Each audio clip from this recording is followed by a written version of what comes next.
Here we are in Richardson Lake in Peg 1 with Brian Stevens, one of the club's bailiffs. Brian, what do you like about fishing this lake?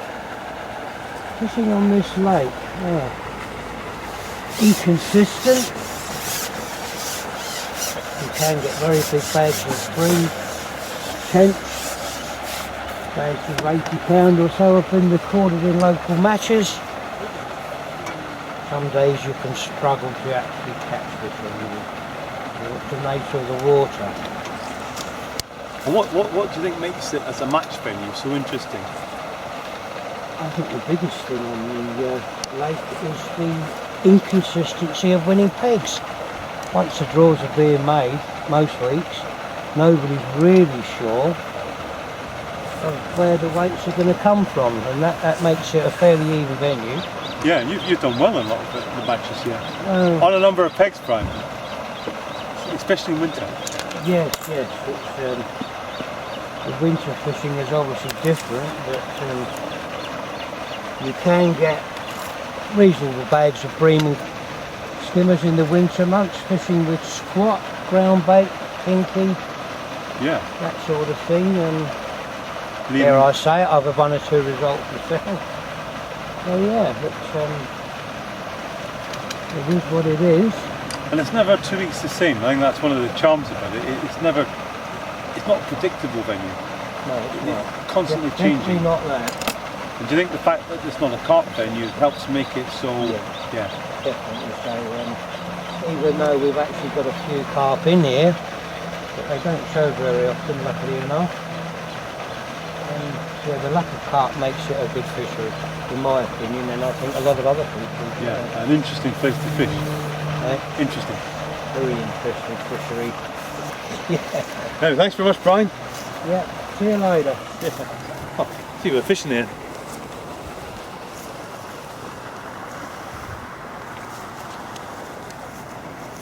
We're looking down the early pegs at Richardson. Yeah, the pegs go from, well, it's 55 pegs around the lake. Brian was fishing peg 1 and the peg next to him is 55. So this section from 1 to 12 would be the early pegs, a well-known section.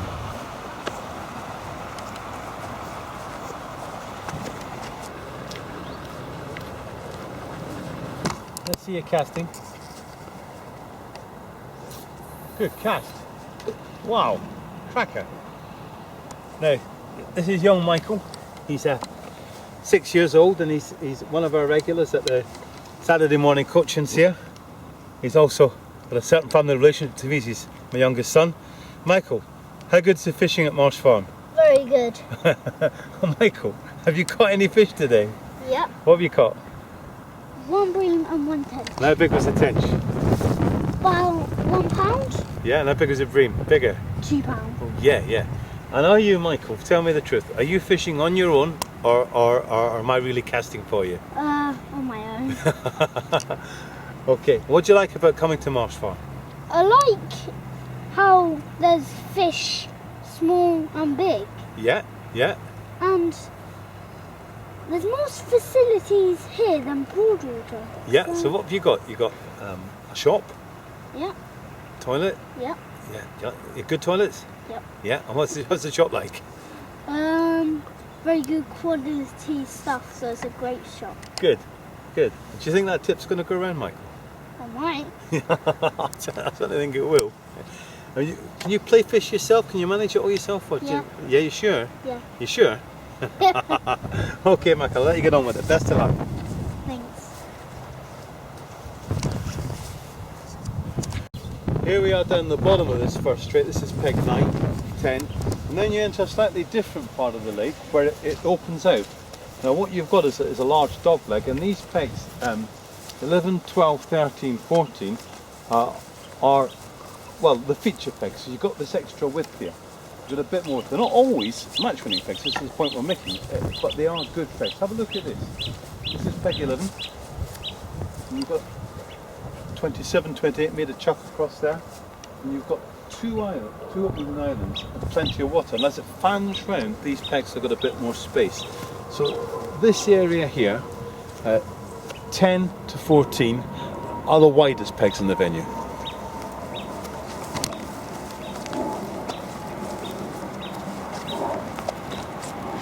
some idea of how much water you've got peg 12.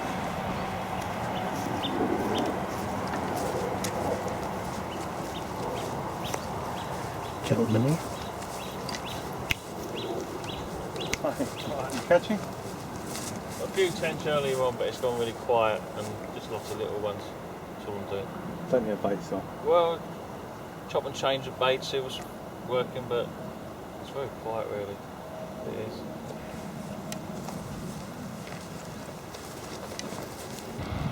As you leave that wider section we're talking about, you enter another long straight, and these are the pegs sort of 15 to 20, 21. And there's some features here. There's lily pads, there's a reasonable cast on the feeder, quite a short cast straight to the island. But although these swims, I've said before, every one of these swims is one a match. So this area is a good area, and in winter time in particular, it's sheltered here. There's a large bank behind you, and it can be very sheltered here, which makes it a favourite area for skimmers over winter. So that's pegs 15 to 21. There's lots of big tench up here, and when I talk about big tench, I'm talking fish over 4 pounds, 4 to 6 pound fish. And these big tench feed late in the day. And these swims, 19, 20, are good margin swims. You're going to get big tench if you can stay late in the day. You probably hear the aerators pumping behind us. We're at the top of what's called the back straight here. This is peg 25. It's a famous peg. It's here that Ian Dixon did a feature on margin fishing on matchangler.com, looking at margin floats. And this very peg that he did the feature. So to find out more, you can find that online on ma.com. This is the start of the back straight. The pegs go from 25 to 36. And as a back straight, it's all pretty similar. It's a bit wider than the straight we just walked down. The good feeder swims all the way along. There's plenty of anglers fishing, as you can see. But it's a technical piece of water. This is on the more unpredictable scale because it's wind affected. The fish, when the fish are around here, you're going to get big weights off every peg, but there are times when the fish seem to desert this area, and you're looking at 15, 20 pounds to do well. So this is the back straight all the way along. Around most of the lake, the margin vegetation are flag iris, but here you've actually got proper bulrushes. And what you've got here is a different sort of margin. If you look at that, in terms of features and margin features, you've got a large mat of roots, of course, extending out, and the fish hang on along that. And these rush swims go up to peg 43 roughly, so you've got a whole line of them. Again, the good feeder swims, but we're the other side of that wide area, 10 to 14, and you can see you've got, well, 28, 29 metres, 30 metres of a chop across to the far island over there, which makes these interesting feeder swims as well. And these are pegs 36 to 43. I've got this sort of profile with the rushes down the side. I'm just walking along this section with these featured pegs with the rushes along them. This is peg 39. As I say, it goes up to about peg 43, and then the end, the vegetation ends, it gives way to more flag iris margins again. And you're back into the sort of fishing you've got on pegs 1 to 8. So these swims here are all pretty similar. You do want to use reasonably sturdy tackle if you're going to fish against these rushes, because these tench will go straight into them. But it can be very exciting fishing. Now, if you look opposite us there through that gap, you're looking over there to peg 11, and the next section we got from 43 up to 55, I suppose, is the mirror image of pegs 1 to 12. It's a long straight arm with good swims. They're all good swims, as we've said before, on their day. But you've got good feeder swims, waggler and pole swims. So this is peg 42, and as you'll see on 43, I hope, the margin completely changed.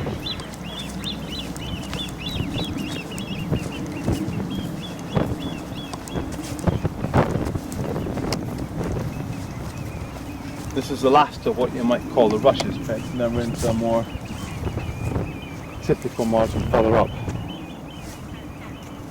But they're all good draws. Every peg's a good draw here on its day, and the question is coming on the right day, I suppose. Now we are at peg 44, and if you look at both margins, you can see this transition. You've got back into a more typical Marsh Farm margin, and across at the back of the island over there, we're opposite peg 9. here roughly, peg 9.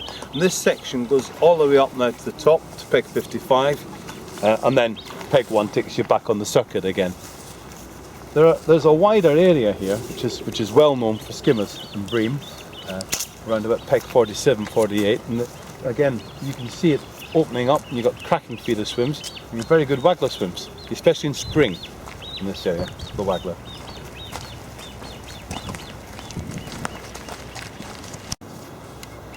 Here we're at peg 48, which is the top of that wider section I was talking about. There pegs 46, 47, 48, and you can see the lake opening up into a nice bay.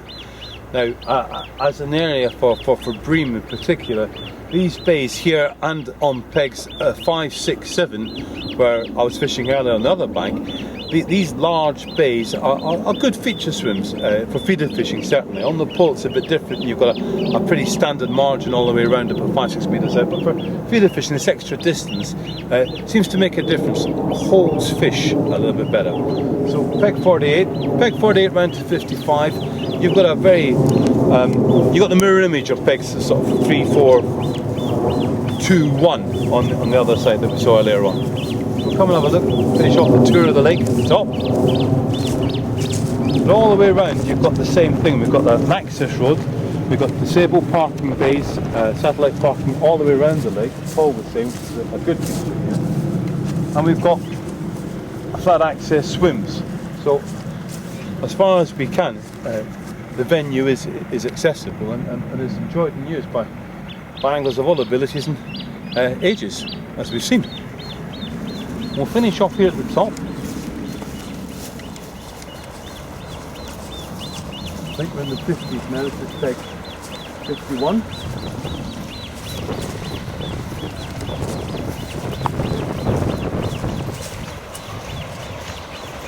If you just come up to here and look across, there's Brian's fishing peg 1 that we were talking to earlier on, and you've got these top pegs 55, 54 forming the very top of the lake, and the wind being one of the main features in moving fish around in this lake. When the wind's coming from the southwest, this is the end of the lake that's usually favoured. When the wind's coming from the east or the north, it tends to push the fish further down, and when there's no wind at all, it could be anywhere. that's part of the charm of the place after all. There you are, this is Richardson Lake, our main non-carp match fishing lake, targeting quality tench, crucians and bream, with plenty of silverfish, roach and perch and mud to back that up. It is a technical and interesting water, one I'm sure you'll enjoy discovering for yourself when you visit Marsh Farm.